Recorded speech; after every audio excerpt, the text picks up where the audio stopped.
దేవునికి కనబడాలి.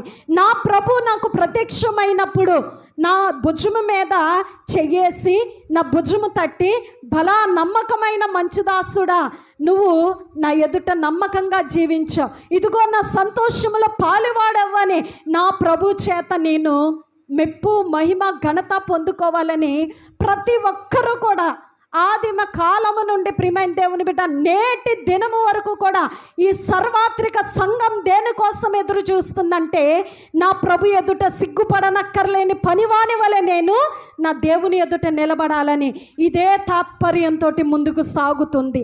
ఈ క్రమములో ప్రియమైనటువంటి దేవుని జనాంగమా, ఒక మాట దేవుని వాక్యం సెలవిస్తుంది. ఈ గురి యొద్దకు పరిగెత్తేటువంటి క్రమములో, దేవుడిచ్చేటువంటి బహుమానాన్ని పొందుకునేటువంటి క్రమములో ఏం చేయాలంటే, వెనుకున్న వాటిని మరచి ముందున్న వాటి కొరకు వేగిరపడాలి. హల్లెలూయా.